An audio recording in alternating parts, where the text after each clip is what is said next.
Les amis, bienvenue dans cette nouvelle vidéo. Donc, j'ai l'honneur d'accueillir Philippe Shane, un C'est Lyonnais. c'est moi qui ai l'honneur d'être ici. Ouais, ça fait plaisir, ça fait plaisir. Je l'ai contacté via LinkedIn.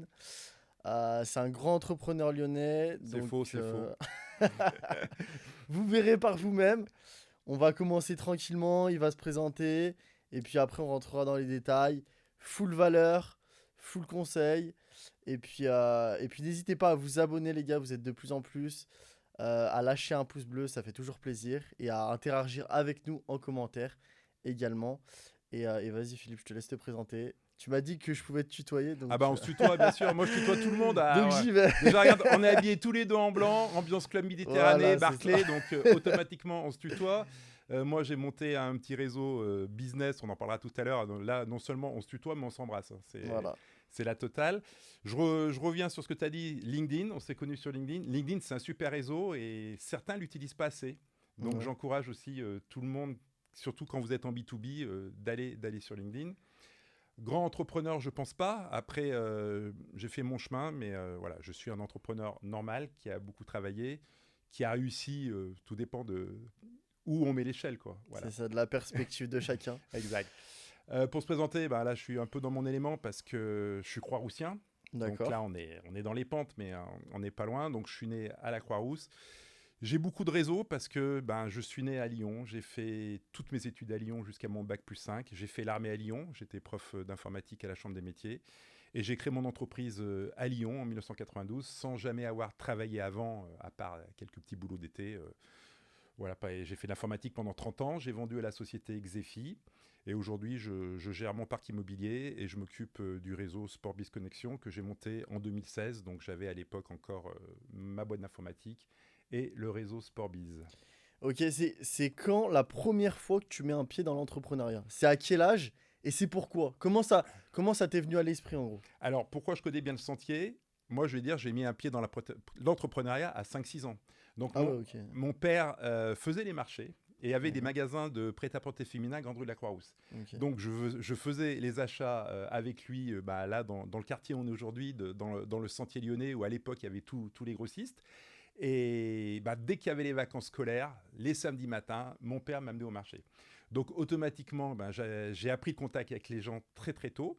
Et ce que j'aimais le plus quand j'allais au marché, c'est une fois qu'on avait préparé le stand, on allait boire le café et là je retrouvais tous les copains de mon père qui étaient entrepreneurs. Alors même quand tu fais les marchés, t'es chef Bien sûr, t'es d'entreprise, t'es entrepreneur dans tous les cas, entrepreneur. bien sûr. La plupart en plus avaient des magasins à côté, donc c'était vraiment des entrepreneurs.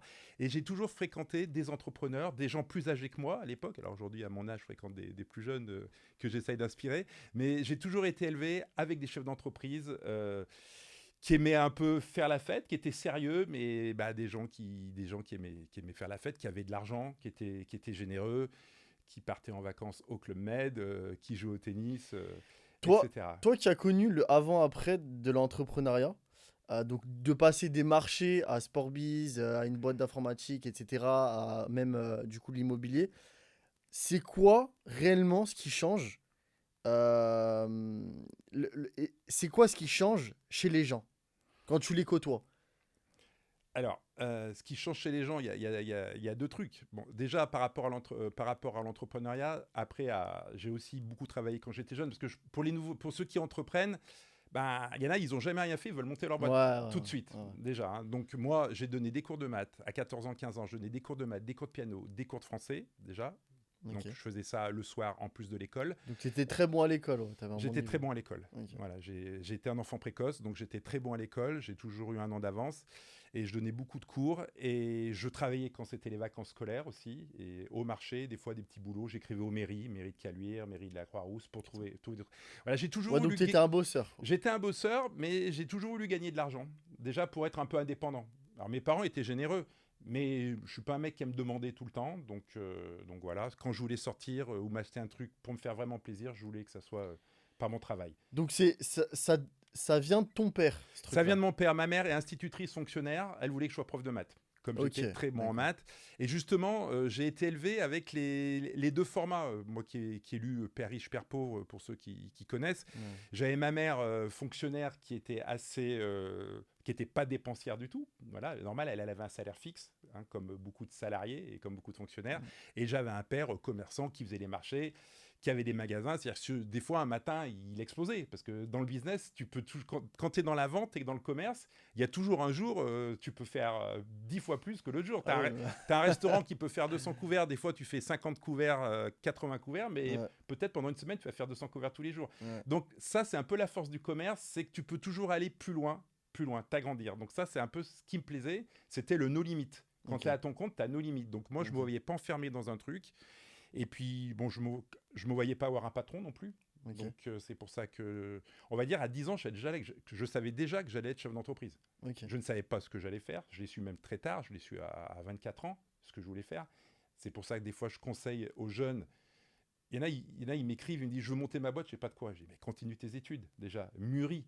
Et ça va venir au fil du temps. Tu vois, c'est intéressant ce que tu dis, parce que tu m'as dit que tu avais fait l'armée. J'ai fait l'armée. Tu as fait l'armée et j'ai fait un podcast avec une personne la dernière fois, du coup, qui est dans le business aussi, qui a fait l'armée et qui conseille aux jeunes justement d'aller à l'armée une fois une sortie d'études ou après le bac ou quoi.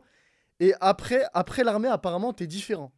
Alors, moi, j'ai été différent parce que l'armée, j'ai fait le mois de classe à la Valbonne. Donc là, vraiment, truc chiant, quoi. Mais bon, du sport, du soleil. Avec la discipline. Ouais, c'est ça. Après, moi, ma génération, on a toujours la discipline. Hein. Dire l'épreuve, quand ils rentraient dans la salle, on se levait.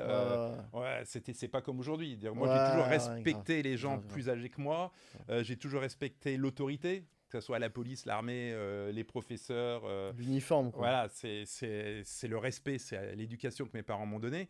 Donc, tout ça, c'est un peu changé. Moi, j'ai eu la chance d'avoir fait l'armée en civil après ce premier mois de classe, et j'étais prof d'informatique à la Chambre des métiers. Donc là, pendant 11 mois, je n'ai fréquenté que des chefs d'entreprise. Et je leur apprenais l'informatique, j'ai senti leurs besoins, et c'est pendant l'armée que j'ai dit, je vais faire une boîte d'informatique. Alors après, j'avais une maîtrise d'informatique et un DESS de gestion des entreprises. J'avais fait des études d'informatique, mais je ne savais pas si je vais monter une boîte d'informatique parce que j'avais 100 000 idées dans ma tête. Tu vois, j'aurais pu monter une boîte d'autre chose. Et on va dire que c'est l'armée qui a fait que j'ai trouvé que c'était une bonne idée de monter une boîte d'informatique que j'ai montée pendant l'armée. J'ai fini l'armée en juillet 92 et j'ai monté ma boîte en avril 92 pour vraiment commencer déjà à dire aux artisans à qui je donnais des cours à l'armée que je pouvais leur vendre aussi des ordinateurs. Pas perdre de temps. Toujours anticiper les choses quand tu veux faire du business. Ok, donc là, c'est ta première grosse entreprise. Bah, c'est ma... Ouais, alors grosse, quand j'ai créé, c'était petit.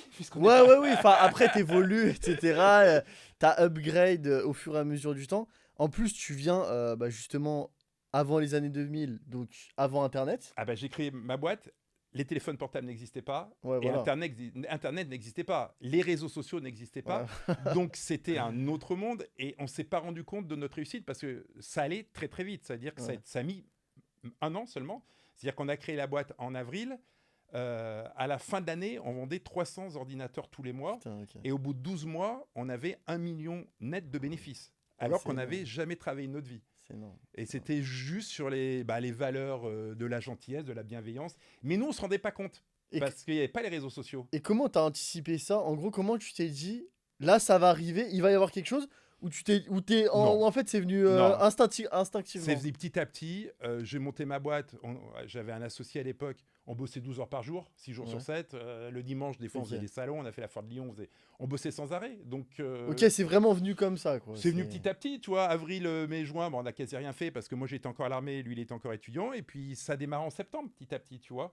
Nous, quand on a fait le cahier des charges, on a déjà prévu de ne pas se payer pendant 1 an. Et ça, c'est important parce que dans la vie, quand tu montes une boîte, tu dois penser à ton entreprise avant toi-même. Et ça, il y en a beaucoup qui font l'erreur. Je vois des mecs, ça fait un an qu'ils ont une boîte, ils roulent déjà en Cayenne, en Macan. Non, mais c'est du grand n'importe quoi. Pour vous dire, nous, on a gagné 1 million la première année. Combien on a pris sur ce million? On a pris 0. C'est-à-dire qu'on a fait une augmentation de capital. On avait créé la boîte avec un peu d'argent. On avait même pris un prêt étudiant.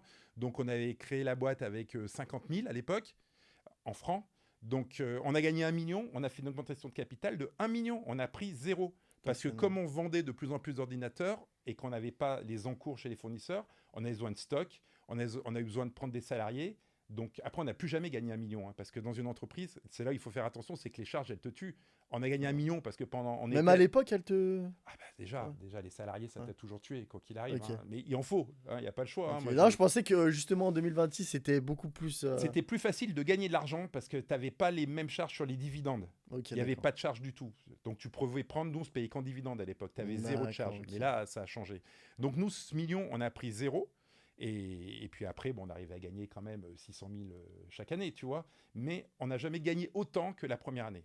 Voilà. Mais on ne s'est pas payé. On a pris zéro sur ce million et on s'est payé au SMIC après pendant 1 an pour pouvoir se payer en dividende, hein. Ah ouais, Ça veut d'accord. dire que pendant les 2 premières années, on n'a quasi rien gagné. On a tout donné pour notre entreprise. Et ça, c'est l'erreur que beaucoup font dans le sens inverse. C'est dès qu'ils commencent à gagner de l'argent, ils veulent le montrer. Ouais, Et grave. ça, je dirais que c'est les réseaux sociaux, quelque part. Bah, de Parce que fou. nous, montrer à qui Il y avait il n'y personne. avait personne à qui montrer. Déjà, la première année, ce que je conseille aussi, pourquoi je dis aux jeunes, montez votre boîte tout de suite, si tu as la chance d'être chez tes parents. Moi, pourquoi j'ai monté ma boîte tout de suite, alors que par rapport à mon diplôme et mon expérience à l'armée, j'avais plein de gens qui voulaient que je bosse pour eux déjà. J'avais beaucoup de demandes. Ah, mais après, ça, tu voulais pas. Ça, c'était Alors, inimaginable. je voulais pas, Ouais. mais deux, je me suis dit, aujourd'hui, je suis logé, nourri, je gagne zéro. Bah, ça va être facile de continuer à gagner zéro. Ouais, J'ai grave. l'habitude, tu vois. Donc j'ai monté ma boîte, je suis resté chez mes parents pendant encore 1 an, donc jusqu'à 26 ans, logé, nourri, et tout ce que je gagnais, je le laissais dans la boîte, tu vois. Et j'ai pris mon premier appartement avec ma femme 1 an et demi après. Voilà. Mais j'ai toujours gardé l'argent dans la boîte. Nous, on n'a jamais flambé. On n'a jamais Mais flambé. justement, comment tu gardes ce truc de là, cet argent, il est à ma boîte, j'y touche pas, Bah, je après, crame pas, je fais pas de conneries, je fais pas de dépenses c'est mon inutiles. éducation. Là, Ok. je veux dire, c'est le côté de ma mère. Parce que mon père, il voulait toujours acheter la nouvelle Mercedes. Et ma Ah mère, ouais, elle disait d'accord. non, non, non, non, toujours non, toujours non. Du coup, il achetait pas, il écoutait ma mère. Donc, mon père, il rêvait d'avoir des belles Mercedes coupées. On avait toujours des Mercedes 5 places. Et puis, il les gardait longtemps parce que j'avais ma mère fonctionnaire qui était originaire de l'Ardèche, de parents paysans. Donc, elle avait vraiment la valeur de Ouais, l'argent, ouais, tu vois. ouais. Tandis que mon père, il avait cet esprit commerçant. Il avait de la valeur de l'argent, mais il aimait dépenser quand même. Donc voilà, j'avais d'un côté mon père qui m'a donné l'envie d'être chef d'entreprise et ma mère qui m'a un peu obligé et donné l'envie de faire des études. Donc moi, de toute façon, à 10 ans, je savais que je serais Bac plus 5. Et mon but, c'était faire mes études. En plus, bon, à l'époque, on avait quand même, on avait quand même un objectif de plus de faire des études. Ah oui, oui, oui, Non, bah non, bien mais sûr. c'était surtout retarder l'armée qui était obligatoire. Parce que je peux te dire que je n'avais pas envie de partir à l'armée à 18 ans. Ok. Je me sentais pas prêt. Donc, je savais qu'en faisant Bac plus 5, déjà, je partirais à l'armée qu'à Beaucoup 24 plus ans. tard, ouais, ok. Donc ça, déjà, faire des études, bon, j'avais été formaté pour ça par mes parents, mais c'est aussi, j'avais pas envie d'aller à l'armée. Tu vois, au Bac plus 4, tu peux te dire, Ouais. est-ce que j'arrête? J'ai dit non, j'ai pas envie d'aller à l'armée maintenant. Tu vois. Et t'en penses quoi des études justement en 2026? Est-ce que c'est important de continuer? Est-ce qu'il faut toujours continuer? Est-ce que... Enfin, là, si t'avais un conseil à donner justement à des personnes qui ne savent pas quoi faire. Alors moi, Mais... je dis faire des études. Je viens de faire une vidéo TikTok là-dessus. Il y en a même qui m'ont cassé. Ils me disent des études, ça sert à rien. Mais alors c'est complètement faux. Déjà, tu crées un réseau, Ouais. quoi qu'il arrive. Et puis quand tu évolues dans la vie, quand tu as des amis avocats, huissiers, des gens qui ont fait des études, c'est pas pareil quand tu as fait des études et que tu n'en as pas fait. Ok. Déjà, ils te regardent pas pareil. Mais aujourd'hui, la chance que les jeunes ont et que moi, j'avais pas, c'est l'alternance n'existait pas à mon époque. Ah ouais, C'est-à-dire que ouais, moi, j'ai fait un bac plus 5 en initial, en gagnant zéro, et en dehors de mes études, donc je donnais des cours de maths, de français, de piano, je faisais les marchés, je dépannais mon père au magasin quand la vendeuse, elle était malade. Donc moi, je n'arrêtais pas de travailler tout le temps. Tu vois, aujourd'hui, tu es en alternance, tu peux avoir un salaire. Moi, j'ai 2 de mes enfants qui ont fait alternance sur 3, et c'est très bien pour eux. Ils ont fait l'initial au début, et après, ils ont fait l'alternance. Ils gagnent de l'argent, ils apprennent des choses, ils apprennent ce que c'est un petit peu le salariat, les collègues. Parce que si un jour tu veux être chef d'entreprise, c'est bien d'avoir vu ce que c'était le management. ouais. Moi, j'ai monté ma boîte, on est monté jusqu'à 30 salariés, donc c'est pas énorme. Mais on n'avait jamais appris à manager qui que ce soit. Ouais, puis tu te rends compte que plus t'es une grosse entreprise, plus c'est compliqué. Alors, je dirais oui et non. Je vais te donner l'exemple Ok. avec mes techniciens informatiques ou même avec la restauration. Quand tu es une petite entreprise, et ce que j'étais à la fin quand j'ai arrêté, tu as un technicien seulement Ouais. ou 2 techniciens. Tu as un Ouais. petit restaurant, tu as un cuisinier. Tu n'en as pas 3 ou 4 par Ouais. rapport à un grand restaurant. Donc si le mec il te plante, t'es mort. Ouais, voilà, c'est ça. T'es mort. Donc C'est la ça. petite entreprise, c'est la plus dure à gérer Ouais. parce que le management, il doit vraiment... Il repose sur pas il grand-chose. repose sur pas grand-chose et tu as quand même une relation de pouvoir sur les deux. C'est-à-dire que le salarié, il te fait bien comprendre que s'il veut se mettre en arrêt maladie, Ah oui. il vient pas et t'es mort. Alors que si tu as une grosse boîte avec 100 salariés, tu as plusieurs techniciens, tu as plusieurs cuisiniers. Et s'il y a un mec qui vient pas, C'est finalement, pas grave. c'est pas la même chose. Ok. Donc, au contraire, je dis c'est bien de développer sa boîte, savoir évoluer pour pas rester en TPE comme j'étais à la fin. Et je n'arrivais vraiment plus à trouver personnel et c'est pour ça que j'ai arrêté. J'avais encore l'envie de travailler, j'aimais mes clients. Ok, c'est surtout le côté À personnel, la fin, ouais, etc. à la fin. Qui Moi, était j'ai trop arrêté il y a pas compliqué. très longtemps, hein, il y a 4 ans maintenant. Donc, Ouais, mais du coup, est-ce que tu penses qu'il n'y a pas un problème aujourd'hui des jeunes qui en ont marre un peu de travailler, sont un peu plus flemmards. Enfin, on voit de plus en plus maintenant sur les CV, même moi je l'ai vu, enfin je le vois tout le temps, mais des CV où ils passent 2 mois, 3 mois par-ci, 3 mois par-là, ouais. et puis ils font même pas 2 mois dans la boîte, quoi. Ah oui, alors là, déjà, je peux te dire qu'en tant Et qu'entrepreneur, ça, c'est tout, c'est tous. j'ai des copains entrepreneurs, quelqu'un qui a un CV qui a fait 1000 trucs, Ah ouais. il est jamais pris. Donc, il faut mieux mentir et pas tout mettre. C'est-à-dire que si vous avez fait, mettons, vous avez bossé dans la restauration, vous avez fait 10 fois un mois, et ben, mettez que vous avez fait Ouais. 4 fois 3 mois. Hein. Euh, Ne mettez pas que vous avez changé de métier, changé d'employeur tous les mois parce que personne va vous prendre. bien sûr. Et aujourd'hui, bon, bah, les jeunes, ils sont omnibilés par les réseaux sociaux, donc ça, c'est un gros problème. Et puis, ils sont pas, c'est pas tous ils fument beaucoup, ils font pas Puis ils ont, spécialement du ouais, sport. Et moi, je dis une chose, c'est qu'ils dorment pas. Sur LinkedIn, je peux te dire que de 22h à 7h du matin, j'ai pas beaucoup de personnes qui regardent mes posts. Mais sur TikTok, ah oui, c'est la bon. nuit, mais je fais autant de vues la nuit que le jour. Donc je me dis, il y a quand même un souci. Parce que surtout que ceux qui me regardent, ils ont entre 18 et 35 ans. Je dis, mais putain, comment je peux faire autant de vues à 3h du matin, 4h du matin? Bon, là, c'est peut-être les vacances scolaires. Mais bon, la nuit, si tu dors pas la nuit, à un moment donné, tu vas dormir le jour, quoi. Ou tu seras fatigué et tu es dans un état de fatigue permanent qui te donne pas envie de bosser, puis qui te fait pas réfléchir normalement. Hein. Parce que pour monter ta boîte, tu dois vraiment, comme dirait Van Damme, aware en permanence. Et du coup, toi qui as géré plusieurs boîtes en même temps, Oui. comment tu gères ça en fait? Est-ce que c'est compliqué? Est-ce que c'est de la pression? Est-ce que tu faut faire beaucoup de... Après, c'est pas à la portée de tous. Hein. Oui, Moi, bah oui, voilà, c'est pour ça voilà, moi, je suis que je te pose la multitâche. question, tu vois. Voilà, moi, je sais faire. Genre, en fait, t'aimes bien. J'aime bien, j'ai besoin. Ouais, t'as Si besoin. je fais pas plein de choses en même temps, T'as, je t'as suis besoin d'être malheureux. stimulé, etc. Voilà, et voilà. Dès qu'il y a un truc, c'est carré, que ça tourne tout seul, j'ai besoin d'en créer un autre. Ok, Un peu moins en vieillissant, voilà. Mais j'ai toujours besoin d'innover, toujours ok, faire des nouvelles choses. ok. Ça, voilà. C'est pour ça que je ne pourrais jamais vraiment arrêter. C'est pour ça que je me dis, Sportbiz, c'est un réseau sympa, parce que c'est un réseau de chefs d'entreprise. Je peux le faire ça toute ma vie, parce que Ouais. c'est un réseau... Moi, je dis, chef d'entreprise, bon, il faut être chef d'entreprise, mais c'est aussi un état, un état que tu as dans ta tête. Tu peux être chef d'entreprise à 18 ans, comme moi j'ai été à 12-13 ans. Et dans mes soirées, des fois, j'ai des étudiants qui viennent parce qu'ils savent déjà que de toute façon, ils sont en dernière année, qu'ils vont monter leur boîte. Ok. Ils le savent. C'est un état d'esprit d'être chef d'entreprise. Et là où je remarque une chose, parce que j'en vois beaucoup passer, il y a beaucoup de gens, la quarantaine, des femmes, des hommes, qui ont perdu leur travail. Ils ont toujours été salariés. Donc, ils vont avoir un petit peu de Pôle emploi. Formation, CPF et tout le bordel. Ils vont avoir du chômage, je veux dire, tu vois. Donc, ils se disent, je vais monter ma boîte. Alors, ils montent leur boîte. Alors, monter leur boîte, ils sont souvent entrepreneurs individuels. Ils se mettent dans un truc un petit peu par défaut parce que c'est peut-être leur passion, mais bon, ils font pas trop d'études de marché avant. Ils savent pas comment aller vers le client. Ils veulent essayer, Ils quoi. veulent essayer. Ouais. Mais ils se donnent pas les moyens parce que pendant ces 18 mois-là, ils ont le chômage qui tombe tous les mois. Donc, ils se disent, bon, c'est pas grave, ça va arriver, ça va arriver. C'est une sécurité, quoi. Mais ça n'arrive jamais. Et 18 mois, ça passe très vite. Ouais, Donc, grave. qu'est-ce qui se passe? Au bout de 18 mois, ils recherchent un boulot et ils arrêtent. Mais ça, j'en vois passer une cinquantaine Et par tu, an. tu conseilles quoi, toi, du coup, par rapport à ça?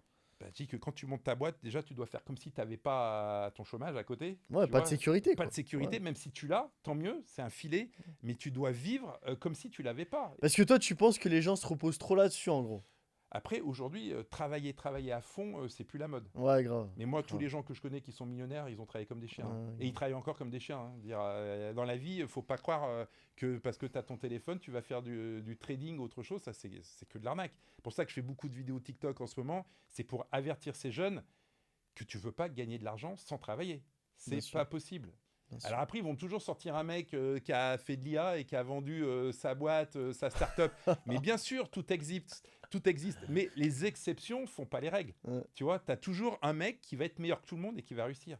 Mais dans l'ensemble, si tu travailles pas, tu gagnes pas d'argent. ouais, grave. C'est très rare. Et toi, du coup, qui est père maintenant, qu'est-ce que tu incultes à tes enfants, à ta jeunesse, et, et comment tu arrives justement à essayer de trouver un équilibre? Est-ce que tu trouves un équilibre entre... parce que du coup, je pense que tu gagnes très bien ta vie, etc. Est-ce que tu leur inculques ça ou tu leur inculques des choses différentes? Non, non. Alors moi, j'ai toujours élevé mes enfants avec la valeur de l'argent, Ok, en les aidant au maximum pour leur donner tous les atouts. Et j'ai toujours parlé de tout à mes enfants. ok. Que ce soit argent, que ce soit sexe, dire tout était Transparence, quoi. transparent. C'est-à-dire, moi j'avais des enfants, ils sont tous hétéros, mais je leur disais, si vous êtes homo, amenez vos copains, vos copines à la maison. Ok. Ils seront le bienvenu.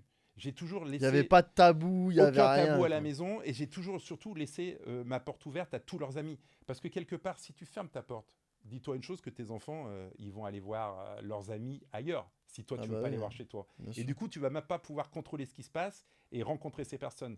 Donc moi déjà, je dis aux parents, pas de tabou et laissez votre maison ouverte aux amis de vos enfants, quitte après à les conseiller. Mais laissez votre maison ouverte. Après, j'aurais donné la meilleure éducation possible, hein. J'ai beaucoup investi sur mes enfants quand j'ai eu mon entreprise. Déjà, l'argent que je gagnais, je l'investissais pour mes enfants Ok. et pas pour moi. Donc, par exemple, l'école bilingue, ça paraît con, C'est mais, hyper important, là. mais ça C'est te hyper donne, quand important. tu commences à aller à l'école maternelle en anglais à partir de 3 ans, ça t'ouvre un esprit, ça t'apprend la culture américaine et du coup la culture business, tu vois. Moi, j'arrive pas à comprendre. J'ai des potes qui sont millionnaires, ils sont jamais occupés de leurs enfants. Dire, ils ont pensé à eux avant. Moi, je comprends pas qu'un mec qui a plein d'oseille et qu'il a eu tôt, ses enfants n'ont pas réussi à l'école. Pour moi, ça paraît impensable. Parce que mes parents, ils ont toujours été derrière moi, ils m'ont toujours aidé pour l'éducation.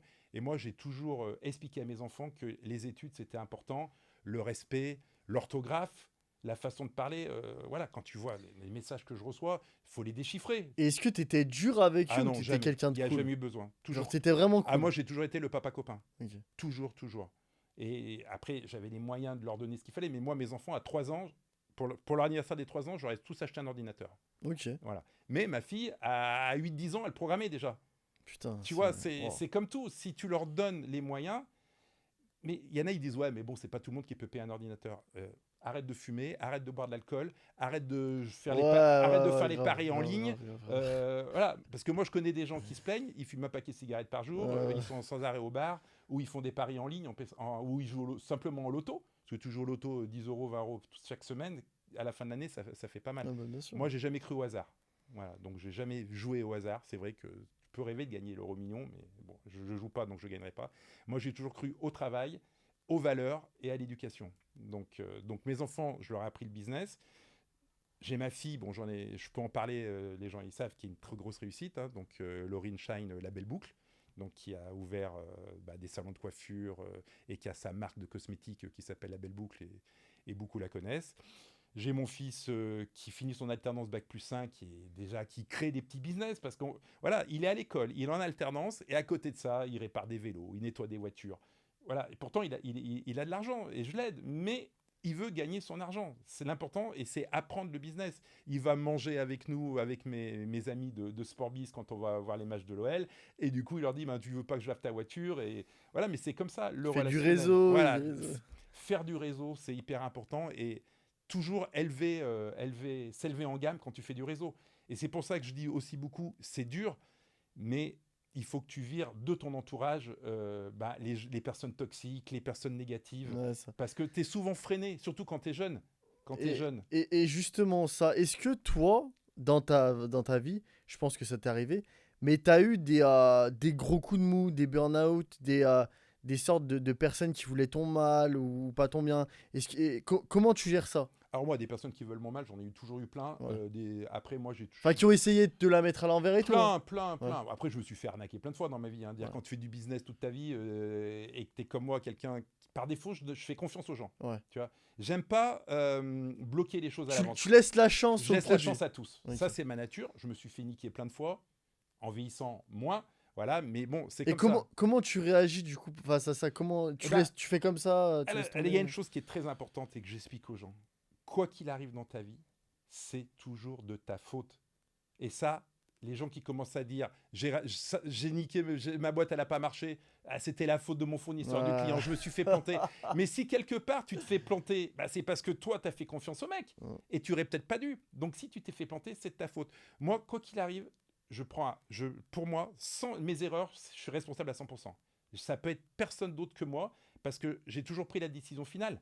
Donc c'est de ma faute, c'est pas la faute du mec. Et c'est pour ça qu'aujourd'hui, je prévois toujours tout. Si je fais un événement dehors et que je le prévois un mois à l'avance, Tu fais un mais plan je B. sais déjà ce qui va se passer s'il pleut, s'il y a du vent. Je veux Ok. dire, j'ai les tonnelles, j'ai le repli, Ok.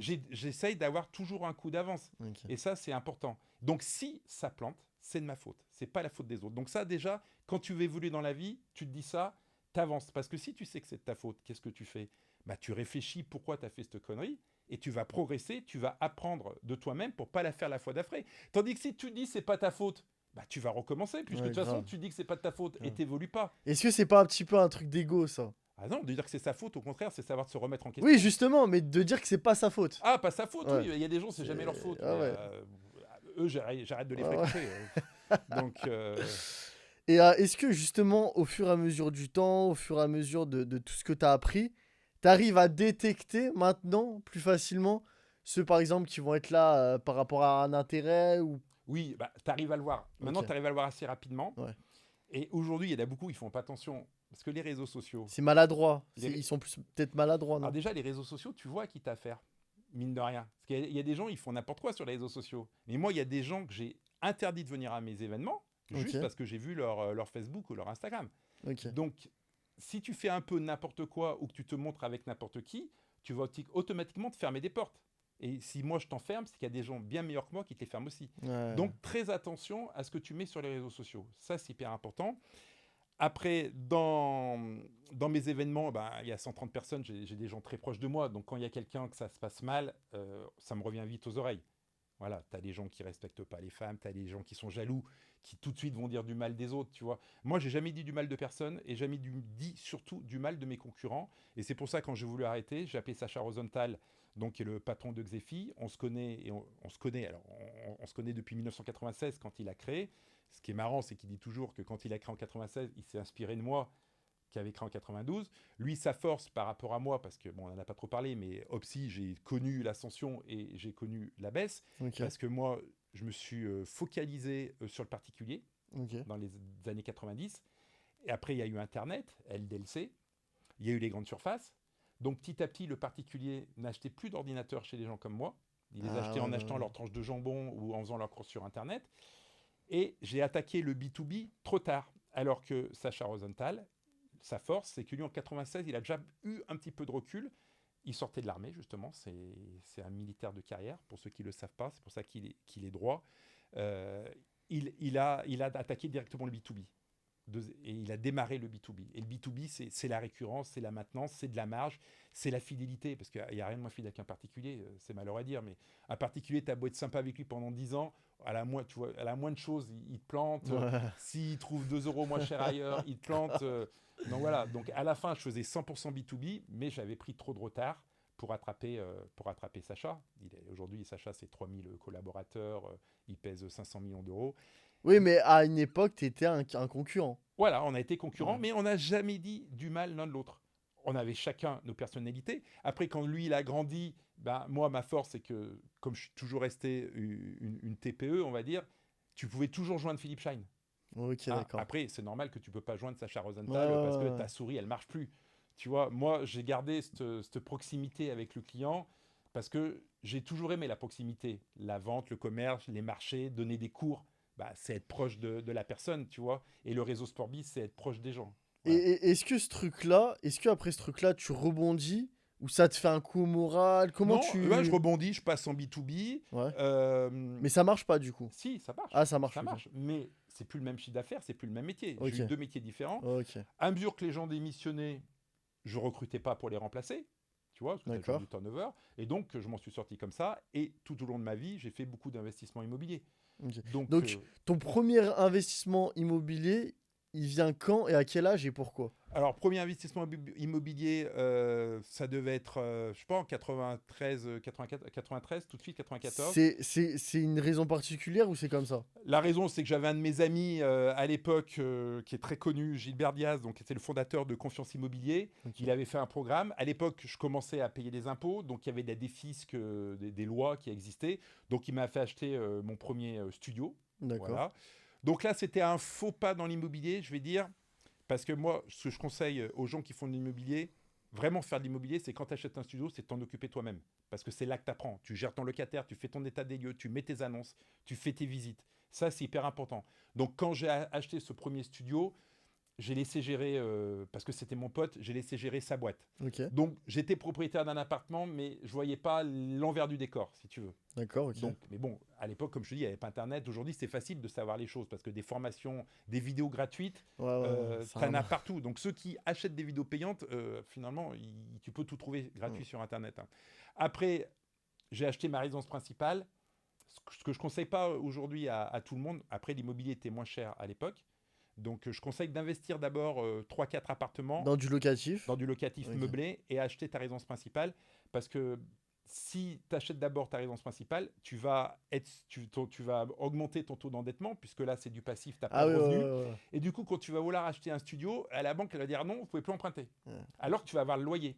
Par contre, si d'entrée, tu achètes 3-4 studios où tu arrives à gagner seulement, parce que aujourd'hui, sur un studio meublé, si tu achètes en dehors de Lyon, hein, tu peux gagner 50-80 € par mois sur un studio. Donc déjà, il ne te coûte rien, tu gagnes un peu d'argent. Si en 4-5 ans, tu en achètes 4, bah, tu as déjà 200-300 € qui tombent, tu vas acheter ta résidence principale, donc là, sans problème. Et après, tu pourras toujours réinvestir, parce que la banque, c'est comme tout, elle demande des preuves. Donc si ça fait 4-5 ans que tu as des prêts immobiliers, que tes locataires y payent, que toi tu rembourses ton crédit sans aucun incident, automatiquement ta note Banque de France, elle monte toute seule. Ça, les gens ne s'en rendent pas compte parce que quand tu demandes un prêt, la banque, elle ne regarde pas seulement combien tu Ouais. gagnes à l'instant T. Parce qu'il y en a qui me disent ouais, mais comment tu as fait pour emprunter autant par rapport à ce que tu gagnais? Parce que moi, depuis 25 ans, je rembourse 10 000 € de prêt par mois. Et encore aujourd'hui. Donc j'ai toujours remboursé autant que ce que je gagnais, si tu veux. Ok. Alors que ça paraît pas possible. Mais parce que j'avais mes loyers qui tombaient, donc ces 10 000 € là, ils ne me coûtent pas 10 000 €, ils me coûtent zéro. Aujourd'hui, ils me rapportent même de l'argent Ouais, c'est un équilibre, quoi. parce que j'ai des appartements qui sont payés et j'ai des loyers qui ont augmenté. Mais c'est surtout, j'ai prouvé à la banque depuis des années que je ne suis pas un escroc et que j'ai toujours payé. Et après, plus tu as de biens qui se remboursent, plus ton patrimoine est important et plus tu sécurises la banque. Donc, Euh, emprunter pour de l'immobilier, ne jamais emprunter pour des biens de consommation. Ça, c'est la base. Que Acheter du actif, pas du passif. que de l'actif. Si tu empruntes pour un bien de consommation, ça veut dire qu'une seule chose, c'est que tu vis au-dessus de tes moyens, Ouais, grave. automatiquement. Et est-ce que c'est si compliqué que ça, l'immobilier? Est-ce que tu passes par des agences ou c'est toi qui fais tout toi-même? Alors, pour gérer, je fais tout moi-même. Je Ok. fais tout moi-même. Pour trouver, il y en a, ils me disent, ouais, mais je trouve pas un bien qui rapporte. C'est comme créer une boîte. Dire, moi, quand je cherche un bien, bon, là, j'en achète plus maintenant, mais j'en ai encore acheté il y a 2-3 ans, tu vois, donc là, j'ai acheté mes derniers. Mais je suis capable de passer 4 heures par jour sur le bon coin. Parce que tu n'es sur ce loger. Dire, tu ne crois pas que tu te dis je vais acheter un appartement, que tu vas le trouver le lendemain, ou que je vais acheter un Ouais. local commercial. C'est du boulot, c'est de la recherche, c'est de la négociation, c'est de la visite. Alors après, ce que je dis aux gens s'ils veulent vraiment acheter, parce que tu as tous les mythos qui veulent acheter, qui n'achètent jamais, Mm. c'est être prêt. Quand je dis être prêt, c'est être prêt là et être patient. Parce que ça m'est arrivé, je voulais acheter un bien immobilier, je l'ai trouvé dans les 24 heures. Putain. Et là, je suis passé chez le notaire dans la semaine. J'étais prêt, j'ai fait mon offre, le mec, il a accepté parce qu'ils avaient besoin d'argent et je suis passé chez le notaire. Parce que les bonnes affaires, quand tu les trouves, Elle dure pas. elles ne durent pas. Ouais. Parce que si tu commences à savoir ce que c'est qu'une bonne affaire, bah, t'es pas le seul. Hein. Je suis pas le plus intelligent de la Terre. Hein. Donc quand il y a une bonne affaire, on va être 20 dessus. Hein. Donc c'est le premier qui va dire, moi je signe sans clause suspensive. Tu vois, l'avantage, si tu es bien avec ta banque, tu achètes sans clause suspensive. Et ça, tu as le bien à chaque fois. Parce que ce qui fait peur aux propriétaires quand ils vendent, c'est perdre encore 2 mois parce que le mec, il va pas avoir son prêt. Tu vois Ouais, grave. donc voilà. Et ne pas hésiter à négocier beaucoup moins cher que ce qui est affiché. Voilà. Regarde, parce que ce que les gens n'osent pas, c'est la négociation. Tu vois, les gens qui sont pas dans le business. Ils ont peur Ils ont de peur. ça, ouais. Parce que ce que j'explique, j'ai une vidéo TikTok qui va sortir bientôt. Grâce à l'immobilier, tu peux devenir millionnaire. Millionnaire, c'est pas être multimillionnaire, on est d'accord. Mais tu peux bien préparer ta retraite tout en étant salarié. Moi, mes enfants, en alternance, ils ont déjà acheté leur premier studio. Il y a pas, au SMIC en alternance, tu achètes un studio meublé, tu montres à la banque que tu vas rembourser 350 € par mois et que ton locataire va te payer 500, elle va te prêter sur du locatif. Parce qu'il y a une chose aussi, pourquoi les banques elles réfléchissent comme ça. Quand tu achètes ta résidence principale, si tu ne payes pas ton loyer, la banque elle peut mettre 2-3 ans pour te déloger. Hein. Parce que va déloger quelqu'un de chez lui s'il ne paye pas, ça ne se fait pas du jour au lendemain. Ouais, je sais. Tandis que tu achètes du locatif, c'est pas toi qui vis dedans. Tu payes pas, la banque elle peut te saisir ton bien très rapidement et elle continue à encaisser les loyers. Elle n'a pas besoin de virer la personne. Elle peut vendre aux enchères avec le locataire. Donc quand tu achètes du locatif, la banque elle regarde pas du tout pareil, tu vois. Et c'est ça les gens des fois ils n'arrivent pas à comprendre et c'est pour ça que c'est facile quand même d'acheter du locatif. Tu vois, une fois que tu t'y mets. Ouais, d'accord, je vois. Et au niveau des taxes, comment ça se passe? Est-ce que c'est des taxes qui sont parce que tu payes de la taxe foncière du coup? Oui, la taxe foncière qui n'arrête pas de monter en ce moment. Voilà, et ce qu'il faut, c'est que quand tu fais du meublé, c'est fixe, le prix est fixe Ouais. pendant toute la durée du bail. Par contre, Parce que quand tu dis meublé, du coup, ça n'a rien à voir avec un studio normal, sans meuble, quoi. non, voilà, parce que c'est la fiscalité. Donc là, on va pas rentrer, mais C'est la fiscalité t'as qui les change. fiscalités. Soit c'est pas, si tu loues vide. Donc quand tu loues vide, déjà, c'est des baux de 3 ans minimum. D'accord. D'accord, c'est-à-dire que la personne t'est engagée 3 ans. Donc déjà, s'il ne paye pas le loyer, pour le faire sortir, c'est plus compliqué. Ok. Voilà, et ça rentre dans les revenus fonciers. C'est pas la même imposition. Ça rentre D'accord, ok. dans les revenus meublés, ça rentre dans les bénéfices industriels commerciaux. Donc c'est pas du tout pareil. Donc là, c'est compliqué pour ceux qui connaissent pas. Mais fiscalement parlant, faut faire du meublé. Ok. Déjà. Un, parce que c'est plus intéressant pour les impôts. Deux, tu loues plus cher. Après, tu as plus de turnover parce que c'est des gens, tu vas avoir quelqu'un qui est muté, quelqu'un qui a un intérim, tu as quelqu'un qui divorce, qui se sépare. Des colocations, etc. Et après, tu rentres dans la colocation. Moi, j'ai fait beaucoup de colocations. Voilà. C'est pour ça que moi, pour les gens, je leur dis, vous faites un premier studio meublé et après, vous trouvez un appart pour faire une colocation. Pour moi, c'est juste le studio meublé, c'est juste la première marche. C'est ouf, c'est ouf, c'est ouf. Après, tu passes sur des colocations et puis après, tu peux passer sur des locaux commerciaux. Voilà. C'est un peu ce que j'explique aux gens, d'y aller petit à petit. Toi, du coup, t'as fait Sportbiz. C'est quoi? C'est quand? C'est quand l'idée? euh, De Sportbiz. L'idée, elle t'est venue quand, en fait? Alors l'idée, elle m'est venue un peu, on va dire, donc j'ai créé Sportbiz en 2016. En 2015, j'ai commencé à m'intéresser un petit peu au réseau. Ok. Donc bon, j'avais la CPME où j'ai été inscrit depuis quelques années. J'ai testé un BNI, je suis allé 2 fois. J'ai testé le Wine Business Club. C'était en gros des réseaux où Des réseaux lyonnais. t'allais boire des verres ou Ouais, tu rencontrais des gens qui n'avaient pas tout le temps mes valeurs. Tu vois, Ok. qui étaient toi, soit hautain, Parce que soit justement, c'est quoi, enfin, comment ça se passe quand tu vas là-bas? dans des réseaux comme ça. Ouais. Moi, je dis du mal de personne. Ok. Ça se passe pas comme moi, j'ai envie que ça se passe. Ouais. Voilà, c'est tout ce que Parce je que peux dire. Mais il en c'est- faut, parce que ces réseaux, ils sont très bien, ils marchent. Le BNI, c'est un Parce que- succès mondial. Parce que est-ce que c'est les gens qui te reconnaissent? Est-ce que tu parles avec un peu n'importe qui? C'est des réseaux où le business a plus d'importance que l'humain.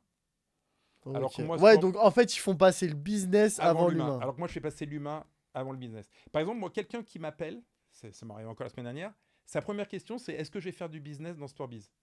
Je réponds tout de suite non. Parce que je veux pas qu'il vienne, le mec. Parce que je veux que tu viennes, parce que t'aimes les rencontres, comme moi. J'aime m'inspirer. J'aime rencontrer Richard Drevet, Sidney Govou, rencontrer André Soulier, Marc Fraisse, des gens bien meilleurs que moi, rencontrer des champions du monde comme Assine Chérifi. Tu vois, moi, j'aime m'inspirer et discuter avec les gens. Je cherche pas à faire du business parce que tu apprends des choses Ouais. qui vont t'aider après pour ton Ouais. business. Mais qu'est-ce que je m'en fous de rencontrer un mec pour lui vendre un abonnement Ouais, à puis ça 300. lui saoule. Les gens, Ça ça le les saoule. saoule. bien sûr. Moi, dans mes soirées... Le mec, il fait sans arrêt du business. Est-ce qu'à une soirée, tu vas parler? Mais là, ils vont que pour ça. Ouais, C'est-à-dire, moi, quand je vois quelqu'un, il commence à distribuer ses cartes vides de partout. Ouais, laisse tomber. Je dis, laisse toi, tomber, je pense qu'il faut que tu ailles à d'autres trucs. Tu laisse vois. tomber. Et moi, je considère que tu ne dois pas faire du business avec quelqu'un parce que tu es obligé, comme font certains réseaux.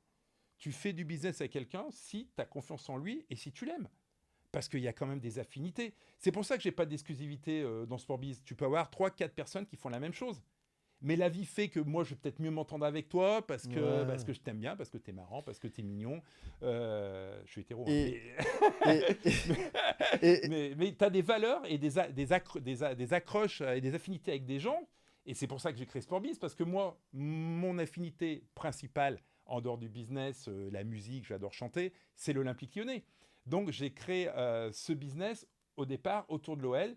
Moi, mon truc, c'était, j'adore aller au match.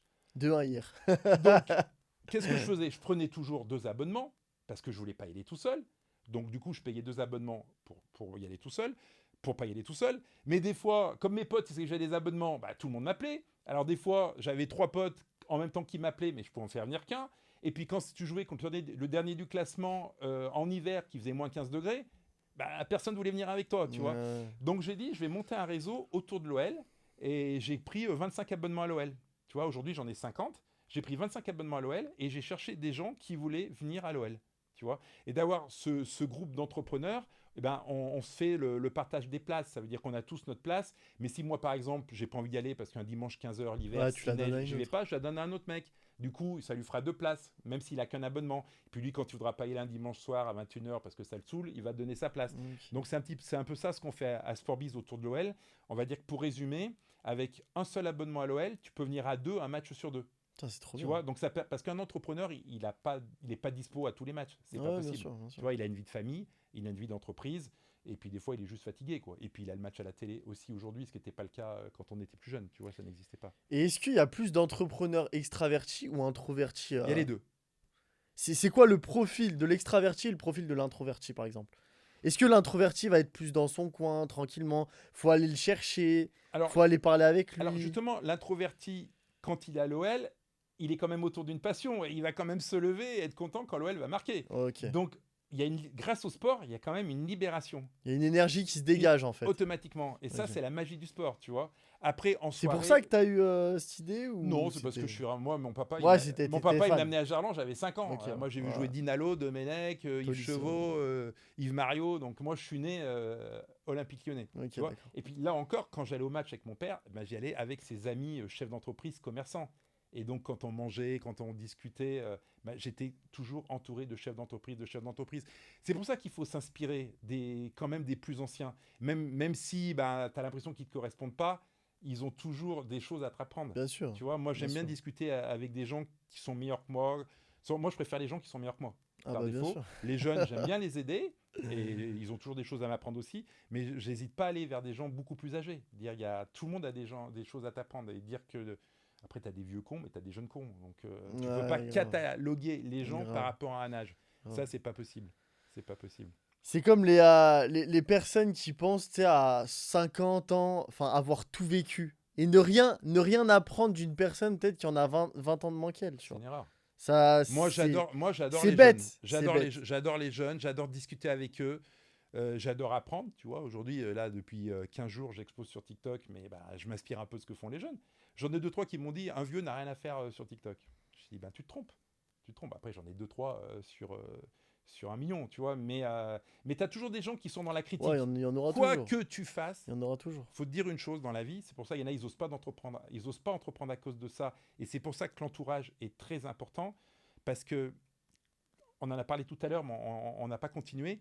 Quand tu montes ta boîte et que tu as 20 ans, 22, 25 ans, les gens que tu fréquentes ne montent pas de boîte. Ils veulent être salariés. Ouais, grave. Qu'est-ce qu'ils vont faire? Déjà, ils vont te décourager. Parce que toi, tu crois que c'est pour ton bien, non? Ils ont peur que tu réussisses. Déjà. Dis-toi une chose, que les gens, ils ont peur que tu réussisses. Parce qu'il y a deux choses. Quand tu interroges les gens un peu dans la rue ou dans leurs pensées profondes, les gens, ils rêvent d'être propriétaires, d'avoir l'immobilier, et ils rêvent d'être chef d'entreprise. Tout le monde rêve d'être chef d'entreprise un jour. Mais les gens, ils n'ont pas eu la force, ils n'ont pas eu le culot, l'énergie, et quelque part, ils sont en échec permanent dans leur tête, sauf qu'ils ne le montrent pas. Donc quand ils voient toi qui réussis, ça leur fout les boules. Ouais. Donc tu as des gens qui vont te dire, non, c'est nul ce que tu fais. Mais le pire, c'est les amis. Hein. Les amis, les vrais amis. Hein. Les vrais amis, mais ça, parce que c'est pas des vrais amis. Ah oui, voilà. Donc, à un moment donné, il faut savoir couper les feuilles mortes, les branches pourries, et changer ton réseau à 100%. Et tu sais, le pire dans tout ça, c'est ceux qui n'ont jamais rien fait. Là, j'ai fait une petite vidéo, j'ai dit, elle a duré 30 secondes, j'ai dit, mon conseil du jour, n'écoute jamais les conseils de ceux qui n'ont pas fait ce que tu veux faire. Vraiment. Tu vois ? Parce qu'il y a des gens, moi j'ai pas les sciences infuses, sur TikTok, j'ai des messages, je veux monter à une carrosserie, donne-moi des conseils. Je ne suis pas carrossier. Tu vois, je vais leur donner des conseils en tant que chef d'entreprise. Je vais dire, est-ce que tu as les diplômes? Est-ce que tu as appris? Est-ce que tu sais le budget que ça coûte d'avoir les cabines? Tout ça. Je vais avoir ma réflexion d'entrepreneur. Mais par rapport au... Après, je lui fais une étude de marché, regarde combien tu as carrossier à côté de toi, tout ça. Mais je ne peux pas conseiller dans tous les métiers. Surtout dans les trucs un peu modernes, il y a des trucs que je ne connais pas. Hein, chacun vit avec son temps. grave. Et ce que je disais aussi à des jeunes, n'aie pas peur de la concurrence. Parce qu'aujourd'hui, les gamins, ils veulent tous créer le nouveau Airbnb, parce qu'ils pensent tous être multimillionnaires. Tu vois, créer le nouveau Faut Airbnb, arrêter avec ça aussi. le nouvel Amazon, le truc de fou. Et ils disent, il y en a tous les jours qui me disent, je ne veux pas faire ça, il y a trop de concurrence. Mais je dis, au contraire, tu vas dans une ville où tu as 50 personnes qui font la même chose. Tu t'y mets, déjà, tu peux analyser vachement le marché. Est-ce qu'ils sont sympas? Teste l'accueil téléphonique, teste leurs locaux, comment ils sont, teste comment les gens ils te reçoivent. Et tu piques seulement un client à ces 50 personnes, tu as déjà 50 clients et tu vis. Grave. C'est pas compliqué de faire mieux que les autres quand tu sais déjà ce qu'ils font. Ça, c'est la base. Donc, faire un métier où tu as plein de concurrence, c'est pas si compliqué que ça. Et la preuve, c'est ce que font la plupart des gens. Parce qu'aujourd'hui, trouver un métier que personne n'a jamais fait, c'est pas évident. Ah bah non. Toi, t'avais la possibilité, je pense, de partir où tu veux. Paris, dans le sud, etc. Pourquoi justement t'es resté à Lyon? Et est-ce que tu penses que Lyon, c'est une ville bien pour entreprendre? Est-ce que à Lyon, il y a le nécessaire pour entreprendre? Pourquoi t'es resté à Lyon et pourquoi t'es pas parti justement à droite, à gauche? Alors, la réponse est simple. Moi, partir, ça a été un rêve que j'ai pas réalisé. Mon Ok. rêve, déjà, c'était partir Déjà, c'était partir au bord de la mer. Moi, Ok. mon rêve, ça aurait été... Donc tous dans les- le sud, ouais. Dans le sud, mais les États-Unis, ça aurait été aussi un rêve que j'ai plein d'amis qui sont partis à Miami. Donc, ça aurait été aussi un rêve. Pourquoi je suis pas parti? Je dis les valeurs de la famille. J'étais très très proche de mes parents. Dire, moi, j'ai perdu mon papa en décembre. Moi, j'ai appelé, et aujourd'hui, je suis encore avec ma maman, j'appelle mes parents tous les jours. Ok. Tous les jours. Je partais à Las Vegas avec mon associé au salon des informatiques et tout. J'appelais mes parents tous les jours. Ok, qui sont restés à Lyon du coup. Qui sont à Lyon, à Caluire. Mon papa avait sa maman à la Croix-Rousse. Lui, il allait la voir tous les jours. Dire tous les soirs, il fermait le magasin à 19h, il allait voir sa mère une demi-heure et après on mangeait à Ok, 20h. c'était Voilà. très familial. Très famille. Après, j'ai mes enfants qui étaient à Lyon. Aujourd'hui, j'ai une fille qui vit à Paris, mais bon, en ce moment, elle est là. J'ai mon autre fille, mon fils qui sont à Lyon. C'est aussi rester là. Et puis, j'ai une maison que j'aime bien. J'ai fait ma vie à Lyon. J'ai mes affaires, mes bureaux, mes appartements. J'ai mon bateau sur la Saône. J'ai mon cercle d'amis. C'est pas évident de repartir de zéro. C'est pas évident. T'en as beaucoup. Pourquoi ils partent souvent à Miami, tout ça? Parce que tu as des cercles de Français déjà là-bas qui te reçoivent. Mais quand tu as les valeurs de la famille, c'est dur de les quitter. Voilà. Moi, je voulais pas ne plus voir mes parents, ne plus voir même... Parce que mes enfants, ils m'auraient pas suivi spécialement. À dire, c'est parce que toi, tu as envie de partir à Miami, que ton gamin de 20 ans, il va dire, Ah bah bien sûr. moi, je vais à Miami, tu vois. Et du coup, si jamais, pourquoi justement t'aurais voulu partir? Alors, j'ai toujours été attiré par les États-Unis. Ok. Ça, parce que je suis passionné de cinéma américain depuis tout le temps. J'adore le business américain. Je me dis, là-bas, en France, tu as 60 millions de personnes, là-bas, tu en as 600 millions. Donc, c'est tout x10, c'est tout démesuré. Les meilleurs business, ils sont nés aux États-Unis. Voilà, j'adore la langue anglaise. Tu vois, j'adore parler anglais, entendre parler anglais. Ouais, de fou. C'est vraiment un mode de vie que j'aime. Tu vois, les États-Unis et la mer. Voilà, là, j'adore la mer, j'adore le sud. Donc, je me rattrape sur la Saône. Ouais. C'est pas pareil, mais bon, on va dire que j'adore l'eau. J'adore l'eau. Donc, mais partir, c'est une force que beaucoup ont, que moi, j'ai pas eu. Mais c'est vraiment le rattachement à la famille et puis après au business. Parce que quand j'avais ma boîte d'informatique, je pouvais pas la vendre comme ça du jour au lendemain. Et c'était mon métier. Et puis j'avais tout qui allait derrière. Un départ, c'est pas évident à faire. Soit tu es très riche, donc tu as le temps de vraiment te préparer pendant un an. Tu vois, moi, je connais des gens qui préparent leur départ. Ils ont vendu leur boîte, mais ils ont vendu centaines de millions d'euros. Donc là, ils vendent un peu leurs appartements en ce moment, partout qu'ils ont en France, pour quitter. Ok. Mais c'est pas la même chose, tu vois. Moi, il faut déjà avoir soit tu pars pour repartir à zéro, il y en a qui le font, mais moi j'avais déjà quelque chose qui fonctionnait, donc c'est pas évident aussi de repartir à zéro quand tu as une boîte qui marche, parce qu'il y a des gens ils partent parce qu'ils ont rien. Moi, les gens qui sont partis, ils avaient des fois pas grand chose, tu vois, c'est pas pareil. Comment justement, est-ce que t'as construit au fur et à mesure du temps? Tout au fur et à mesure du temps. Donc en fait, tu te posais jamais la question de qu'est-ce que tu vas faire après. Alors, j'avais toujours mes objectifs. Moi, par exemple, Ok, en fait, tout au long de ta vie, tu t'es mis des objectifs. des objectifs. Moi, je dis toujours aux gens, mettez-vous des objectifs et surtout des paliers. Parce que si je m'étais dit à 20 ans, à 25 ans, je monte ma boîte, faut que je roule en Ferrari l'année prochaine, bah, j'allais déprimer. Parce que si tu loupais tes objectifs, c'est jamais bon. Moi, Ah, en gros, ça allait arriver c'est des trop paliers. vite. Ça allait arriver trop Voilà, vite. j'ai eu cette Porsche avant d'avoir un Ferrari. Toujours des paliers. Mais dire que moi, quand j'ai monté ma boîte, qu'on a gagné ce Putain, premier, c'est intéressant ça. qu'on a gagné ce premier million, voilà, j'avais 26 ans, je me suis mis un objectif clair à 30 ans. Donc c'est pas compliqué, c'était simple. Je voulais être marié, avoir 2 enfants, avoir une maison, une piscine. Et à l'époque, c'était pas les Rolex, c'était les Cartier, parce que tous les amis de mon père avaient des montres Cartier depuis que j'étais tout petit, et ça me faisait rêver ces montres Cartier. Donc je voulais tout ça pour mes 30 ans, et j'ai tout eu. C'est-à-dire qu'à 30 ans, j'avais mes 2 filles déjà, j'étais marié, j'avais acheté ma maison, j'avais fait construire ma piscine. Dans les objectifs, il y avait ma Porsche. Et pour mes 30 ans, je me suis acheté ma Porsche et je suis allé à Paris chez Cartier chercher ma montre. Putain. Voilà. Donc j'ai créé tous ces objectifs-là, je les ai réussis à 30 ans. Donc Voilà. tu visualisais dans ta tête et Déjà, au fur et à mesure, je les voulais pour mes 30 ans, Ok. ça, parce que c'était pas très dur. Parce qu'une montre, c'est pas ce qu'il y a de plus cher, une piscine, c'est pas ce qu'il y a de plus cher, la Porsche, j'ai acheté d'occasion. Donc c'était des rêves que je voulais atteindre à mes 30 ans. Et après, j'ai eu d'autres objectifs, mais après, ma vie n'a pas beaucoup changé. J'ai eu une maison beaucoup plus grande, une piscine plus grande, une voiture Ok, en fait, c'est les objectifs qui changent. une voiture Qui plus deviennent un peu plus chère, grands. une montre plus chère, un 3e enfant, tu vois. Mais je me suis pas emballé, quoi. Je me suis pas emballé. Et ouais, mais du coup, ce truc d'objectif, c'était. Là, par exemple, à 30 ans, tu avais ces objectifs-là. Est-ce que tu t'es dit, là, par exemple, à 35 ou 40 Alors après, mes objectifs, c'était acheter des appartements. Ok. Investissement immobilier et mettre tout mon argent dans l'immobilier. Mon objectif, c'était déjà, bon, j'avais déjà bien compris, parce qu'il y en a, ils n'ont toujours pas compris, qu'à la retraite, tu gagnes rien, hein, surtout quand tu es chef d'entreprise. Moi, qui ai quand même bien gagné ma vie, à la retraite, je vais toucher 2 500 euros par mois. Ok, Voilà, ouais. je l'ai fait quasi en resto, quoi, tu vois. Ouais. Donc, tu ne touches rien. Et quelqu'un qui est salarié, de toute façon, il va être à diviser par 2.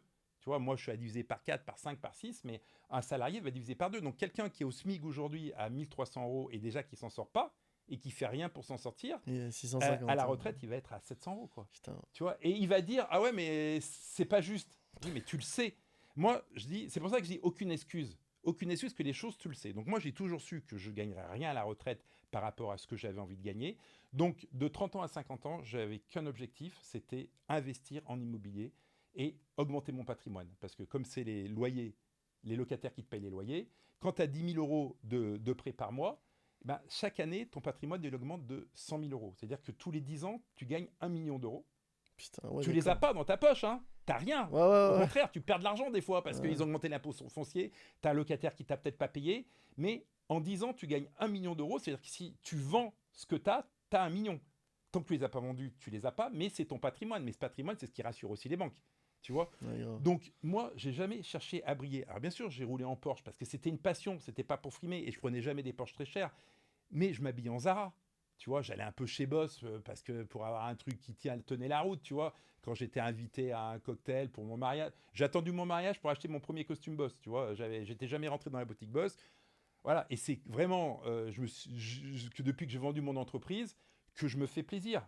Je m'habille un peu en marque chez Louis Vuitton, Ouais, tu te lâches un peu plus. mais parce que, 1, j'en ai envie, 2, j'ai les moyens, et 3, ça change pas ma vie. Parce qu'aujourd'hui, je suis à un âge, je vais plus investir en immobilier, voilà. J'ai des rêves qui se réaliseront jamais. J'aurais pas mon jet, j'aurais pas mon yacht. Ah, ça faisait partie de tes rêves, ça, Ah, mais quand quand même. t'avais 15 ans, oui. Bah, Ah si ouais. à 15 ans, tu rêves pas d'avoir ton yacht et ton jet. Et moi, la Ferrari, c'était mon rêve. Mais mon rêve, c'est aussi la Rolls-Royce avec le chauffeur. Parce que moi, j'étais fou de Dallas, Dynasty, des séries américaines, des gens qui avaient de l'argent. Tu vois, et je me disais, moi, je veux être comme JR. Hein, tu vois, c'était. Et est-ce que tu penses que c'est justement parce que t'as rêvé que tu l'as eu, tout ça? Ah, bah, de toute façon, ce que je dis tout le temps, tu réalises jamais tes rêves. Mais plus tu rêves haut, plus tu as une chance de monter haut. Dire, si ton rêve, si à 30 ans j'avais arrêté de rêver, voilà, j'ai ma maison, ma Porsche, ma piscine, je reste dans mon petit lotissement, j'investis pas en immobilier, maintenant, voilà, et l'argent que je gagne, bah, je m'achète des vêtements de marque, des montres, je pars en vacances 10 fois dans l'année. Non, j'ai continué à investir en immobilier, à me priver. Tu vois, moi personnellement, par contre, j'ai jamais privé ma famille, donc j'ai tout, voilà. Mais moi, Ok, mais tu te privais beaucoup, toi, personnellement. après, je me privais sans me priver parce que mon mindset, c'était putain, c'était jeune. Si tu bosses pas maintenant quand tu es en forme, tu vas bosser quand? 50 ans. Moi, je voulais arrêter à 50 ans. Donc, j'ai raté puisque j'ai fait 55. Mais je me dis, moi, je veux pouvoir arrêter jeune, entre guillemets. Tu vois, parce qu'aujourd'hui, les gamins de 20 ans, ils veulent arrêter à 30 ans. Ouais. Voilà. Mais aujourd'hui, 50 ans, ça reste quand même jeune parce que tu as des gens, ils bossent jusqu'à 64, 65 ans, tu vois. Surtout si tu as fait du sport, que tu es en forme, tu profites quand même, tu vois. Donc, moi, je voulais arrêter, mais surtout arrêter, ça c'est très important, arrêter en gardant le même niveau de vie et les mêmes revenus. Donc, pour faire ça, il faut investir beaucoup en immobilier parce que si tu arrêtes de travailler et que tu n'as plus de salaire et plus de revenus de ton entreprise, il faut que tu aies beaucoup de loyers pour maintenir le train de vie. Donc ça, c'était un calcul où j'étais obligé d'acheter des appartements chaque année. Ça faisait partie de mon truc. Et est-ce que justement tu investissais en toi en termes de coach sportif, en termes de nourriture, en termes Oui, de... mais ça, je me suis toujours autogéré. Ok, Moi, je fais du sport tous les jours. ok. Et là, pour dire comment je suis fou, et les gens pensaient que j'étais fou, j'avais pris quelques kilos il y a 2-3 ans. Alors ça se voyait pas, mais j'avais pris 10 kilos. Je les ai perdus en un mois et demi. Hein. Mais j'allais au restaurant, moi quand je veux un truc, j'allais au restaurant avec ma balance. Donc les gens me prenaient pour des fous. J'avais une balance avec dynamo, tu vois, donc tu devais branler pour avoir l'électricité avec dynamo. Je demandais une assiette vide, je posais la balance, je mettais mon poisson, je mettais mon légume. Et pendant un an, pour maintenir, j'ai pesé tout ce que je mangeais. Je mettais tout dans un tableau Excel, les calories, les protéines, mes séances de sport, combien je dépensais de calories. Et tu vois, je me suis tenu un tableau comme ça, et maintenant j'ai tout dans la tête, j'ai plus besoin de faire ce tableau, j'ai plus besoin de ce balance, et je sais ce qu'il faut. C'est juste question d'apprendre. En réalité, tu peux tout faire tout seul. Bien sûr, il y a des gens, ils auront besoin peut-être d'un coach. Moi, j'ai jamais besoin de coach. Je fais mes séances de sport toute seule. Mon coach, c'est moi. Parce que ce que je dis aux gens, et ça, c'est hyper important, et c'est pour ça que si tu as ce mindset-là, il faut parler à voix haute. Je tiens ma parole à moi-même. Si je dis un truc, je le fais. J'ai jamais manqué à ma parole. Le seul truc où là, vraiment, j'ai manqué à ma parole récemment, et je m'en veux un petit peu, j'ai dit que j'allais écrire un livre. Alors, j'ai commencé à écrire ce livre. Il ne manque pas grand-chose. Mais comme en ce moment, ça change sans arrêt, il y a Storbis qui se développe, j'ai plein de choses qui arrivent. Et LinkedIn me prend beaucoup de temps. Et j'ai mis en stand-by ce livre. Ouais. Et je ne l'ai pas sorti alors que j'avais annoncé qu'il allait sortir.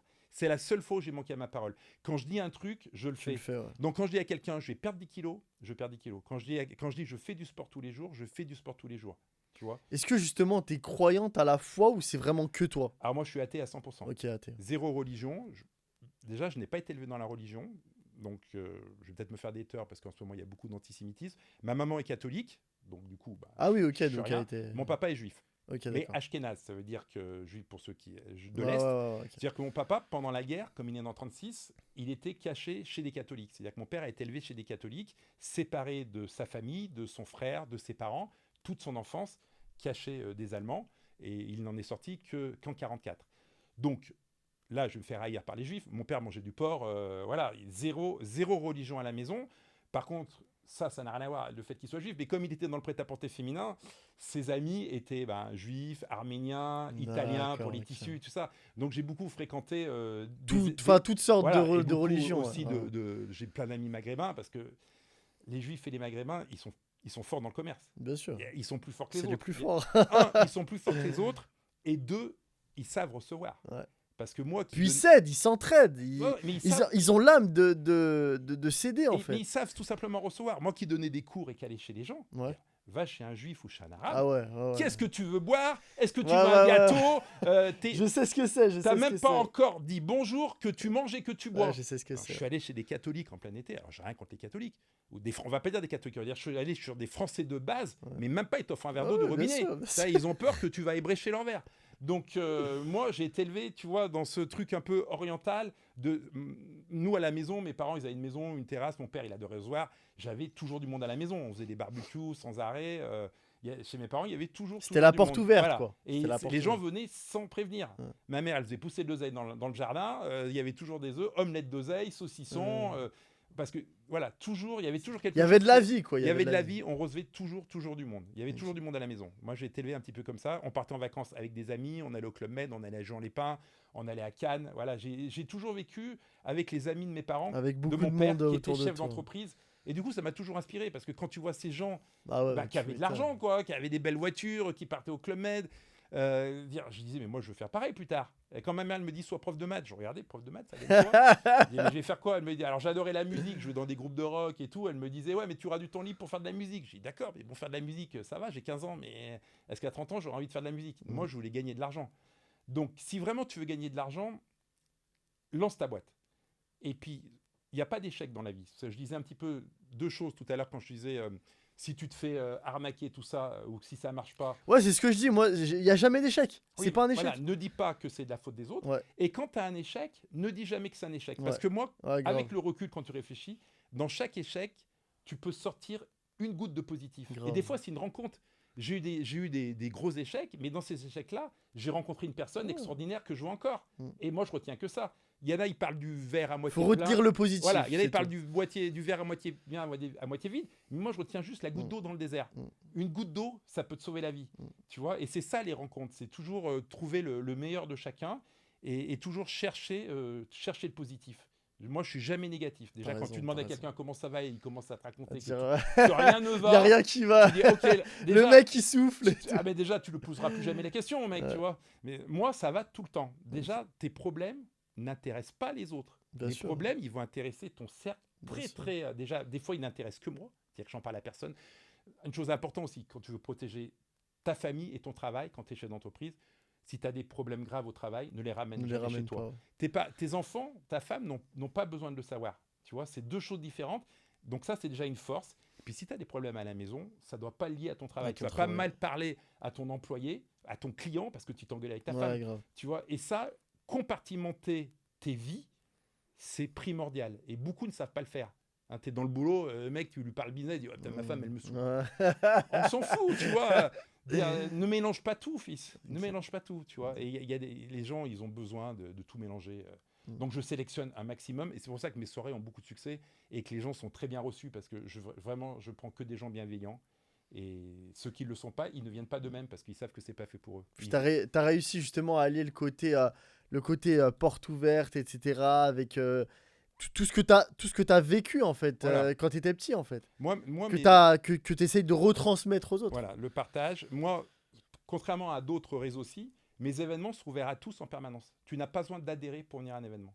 On te demande juste d'être sympa et souriant. Parce que tu viens en faisant la gueule, c'est pareil. Ouais, laisse tomber. Parce que quand tu parlais voilà, j'ai des gens, j'ai même des amis que j'ai fait venir des fois à mes soirées, mais ils se mélangent pas. Ah ouais. T'as des gens, ils savent pas se mélanger avec peux d'autres pas, gens tu peux pas. en 2 secondes. J'aurais dit venez plus, ça sert à rien. Un, vous êtes embêtés, parce que des fois ils viennent pour me faire plaisir. Je dis, vous êtes embêtés, vous avez parlé à personne, vous êtes restés ensemble, ça sert à quoi? Ça sert à rien. Ça va être gênant. Voilà, C'est c'est gênant gênant pour qu'autre tout le chose. monde. Donc voilà, moi je veux des gens sympas et pas jaloux. Ne jamais jalouser Ouais. ceux qui sont meilleurs que toi, mais t'en inspirer. C'est Ouais. comme ça que tu réussis et que tu progresses. Puis ne pas parler sur les autres, etc. Jamais parler sur les autres. Jamais. Jamais. Alors ça, c'est... De toute façon, quelqu'un qui parle sur les autres, tu sais qu'il va parler sur toi. Ouais. Ah ouais. Donc, Dès que t'es plus là. ouais. Non, mais en plus, le pire, c'est que tu as des gens qui parlent sur toi. Et encore, il n'y a pas longtemps, on m'a dit, putain, je venais pas à tes soirées. J'adore, je vais revenir toutes les fois. Parce que quelqu'un me disait du mal de toi. Ça, c'est le pire. Mais cette personne, je ne la connaissais Ouais, même pas. ça, c'est je le connaissais pire. ni son nom, ni son prénom. Moi, ça C'est-à-dire, m'est déjà arrivé. c'est quelqu'un Aussi. qui t'a jamais rencontré, qui te juge parce que je fais... Mais je fais exprès. Parce que je fais un post LinkedIn avec ma Ferrari. Mais c'est fait exprès pour que les jaloux qui me connaissent pas, ne grattent pas, croient que je suis un frimeur, que je suis hautain, alors que je suis l'inverse de ça. Mais je veux que les gens qui pensent ça sur une photo de 1 seconde ne viennent pas à mes événements. Et T'as ça raison. marche super bien. T'as raison. Voilà. Bon, Philippe, merci beaucoup pour ce Ben, podcast. merci Merci pour à cet toi. épisode. Ça m'a fait super plaisir de te voir. C'est passé super C'était vite. vraiment, vraiment bien. Merci pour toute la valeur que tu as apportée, pour tout ton parcours. N'hésitez pas à liker et commenter, les amis, interagir avec nous. Et peut-être un petit mot, une petite phrase de fin pour finir ce podcast. Entreprenez. Et on peut entreprendre quand on est salarié. Ça, une journée, elle fait 24 heures. Vous pouvez dormir 8 heures. Donc arrêtez Netflix. Non, mais c'est vrai. Faites des sacrifices. Voilà, faites des sacrifices. sacrifices. Du temps libre, on en a pour faire quelque chose. Comme je disais, mon fils, il est à l'école, il a l'alternance. Il a des voitures en plus. Voilà, ça démarre. Mais on peut toujours faire un petit boulot à côté pour gagner plus d'argent. Et ce petit plus d'argent vous permettra d'investir en immobilier et de devenir millionnaire en 20 ans. Voilà. Donc n'hésitez pas à le suivre sur LinkedIn, Philippe Shane, sur Sportbiz. C'est ça sur LinkedIn Ouais, aussi. LinkedIn et puis TikTok Voilà. maintenant. Hein. Et puis si jamais il et fait puis un- mes soirées. sur tes événements, par Mes exemple événements. le prochain événement. Et puis si vous voulez vous abonner à l'Olympique Lyonnais, ben, on a 49 abonnements, mais je peux en prendre encore d'autres. Et là, vous êtes avec que des entrepreneurs. souvent de grands entrepreneurs en plus. Donc Voilà. c'est très très bien. Allez, merci à tous les amis. À Merci très à bientôt vous. pour une prochaine Au vidéo. revoir. Bon, c'était cool, hein? Bah ouais, bien, hein. C'était vraiment top. C'est